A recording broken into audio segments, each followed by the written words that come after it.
আগামীতে ক্ষমতায় কে যাবে না না যাবে আমি জানি না, কিন্তু বাংলাদেশের জনগণ কোন দুর্নীতিবাজ, চাঁদাবাজ, দখলবাজ, খুনিদেরকে আর ক্ষমতায় নিবে না।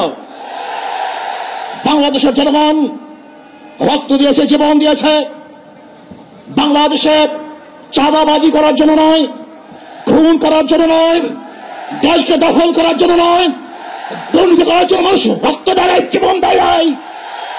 বাংলাদেশের মানুষ জীবন দিয়েছিল, মানুষ মুক্তি পাবে, শান্তি পাবে। আমার গরিব দুঃখী বন্ধু মানুষ ক্ষুধার্ত থাকবে না, বাংলাদেশের একজন মানুষও খোলা আকাশের নিচে থাকবে না, বাংলাদেশের একজন গরিব বস্ত্রহীন থাকবে না, আমার বাংলাদেশের কোন মানুষ গুম হবে না, খুন হবে না, বাংলাদেশের কোন ব্যবসায়ীকে চাঁদা দিতে হবে না, বাংলাদেশের প্রত্যেক নাগরিক অধিকার বাস্তবায়ন হবে।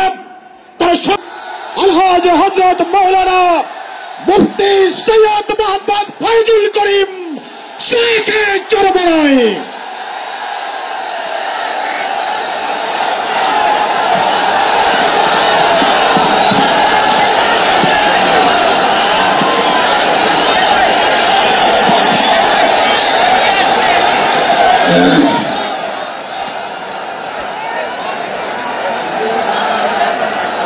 আসসালামু আলাইকুম ওয়া রাহমাতুল্লাহি ওয়া বারাকাতুহু। নাহমাদুহু ওয়া নুসাল্লি আলা রাসূলিল কারীম, আম্মা বাদ। ফাউযু বিল্লাহি মিনাশ শাইতানির রাজীম। বিসমিল্লাহির রাহমানির রাহিম। ইনিল হুকমু ইল্লা লিল্লাহ। সাদাকাল্লাহুল আলিয়্যুল আযীম। সবাই পড়ি সাল্লাল্লাহু আলাইহি ওয়াসাল্লাম। ইসলামী আন্দোলন বাংলাদেশ কর্তৃক আয়োজিত আজকে মহাসমুদ্রের সম্মানিত সভাপতি আমাদের সেরে তাজ হযরত পীর সাহেব হুজুর চরমনাই দামাত বরকতুল আলিয়া, মঞ্চে উপবিষ্ট জাতির শ্রেষ্ঠ সন্তান শ্রদ্ধাভাজন ওলামায়ে কেরাম, ইসলামী দলের নেতৃবৃন্দ,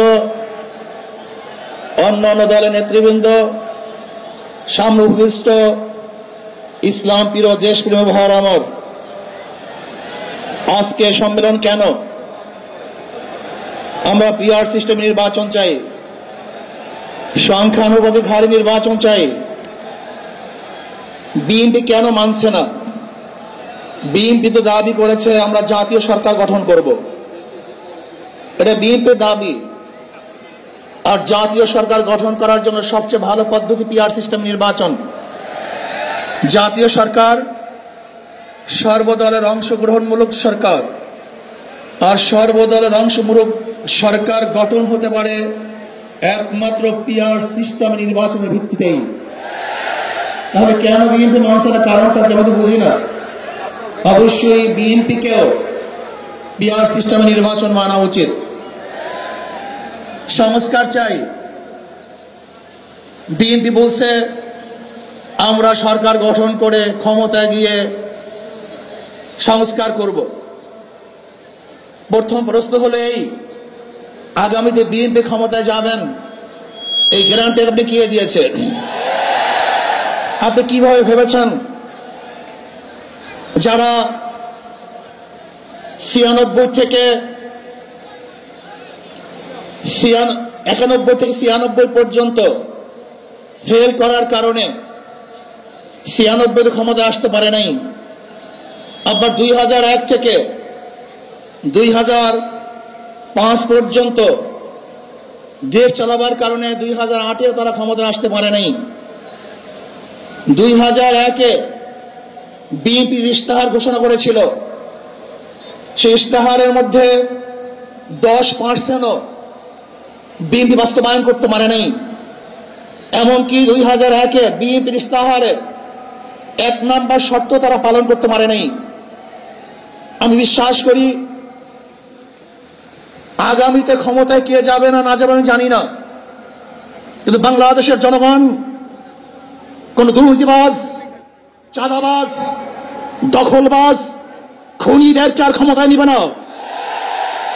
বাংলাদেশের জনগণ রক্ত দিয়েছে, জীবন দিয়েছে বাংলাদেশে চাঁদাবাজি করার জন্য নয়, খুন করার জন্য নয়, দেশকে দখল করার জন্য নয়, দুর্নীতি করার জন্য মানুষ রক্ত দেয়, জীবন দেয় নাই।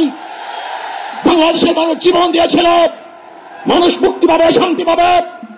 আমার গরিব দুঃখী মানুষ ক্ষুধার্ত থাকবে না, বাংলাদেশের একজন মানুষও খোলা আকাশের নিচে থাকবে না, বাংলাদেশের একজন গরিব বস্ত্রহীন থাকবে না, আমার বাংলাদেশের কোন মানুষ গুম হবে না, খুন হবে না, বাংলাদেশের কোন ব্যবসায়ীকে চাঁদা দিতে হবে না, বাংলাদেশের প্রত্যেক নাগরিক অধিকার বাস্তবায়ন হবে, তারা শান্তিতে বসবাস করতে পারবে, নির্বিঘ্নে ঘুমাতে পারবে, আমার মা বোনরা ইজ্জত দিয়ে রাস্তায় চলাফেরা করতে পারবে, বাংলাদেশের মসজিদ থাকবে, মাদ্রাসা থাকবে, দাড়ি থাকবে, টুপি থাকবে, দাড়ি ভরে আক্রমণ করতে পারবে না, টুপিকে ছিনিয়ে চলে নিতে পারবে না, ইসলামের বাইরে কেউ আইন পাস করতে পারবে না।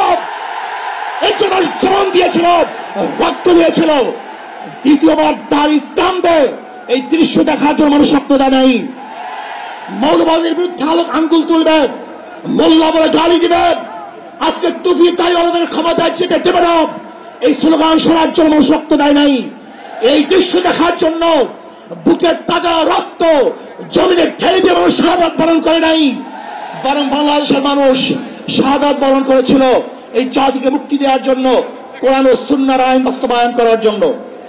বাংলাদেশের মানুষ ওই ভারতের গোলামি করার জন্য রক্ত দেয় নাই।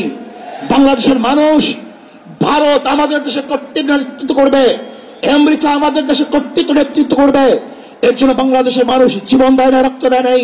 বাংলাদেশের মানুষ সাধন, তারা নিজেরা আইন প্রণয়ন করবে, নিজেরা সংসদ পরিচালিত করবে, তারা নিজেদের পায়ে দাঁড়াবে। বাংলাদেশের মানুষ জীবন দিতে পারে, কিন্তু কাল গোলামি করতে পারে না। প্রিয় ভাইয়েরা আমার, আমি বিশ্বাস করি আজকে মঞ্চে যারা আছেন, যদি আমরা মুনাফিকি না করি, মঞ্চে যারা আছে যদি মুনাফিকি না করি, মুখের এবং কাজের কথা যদি একসাথে থাকেন, মুখের সাথে কাজের যদি মিল থাকেন, আমি এই লক্ষ জনতার সামনে কসম করে বলতে পারি আগামীতে ক্ষমতা দেবে ইসলাম, ক্ষমতা দেবে ইসলাম, কোন সন্দেহ নাই।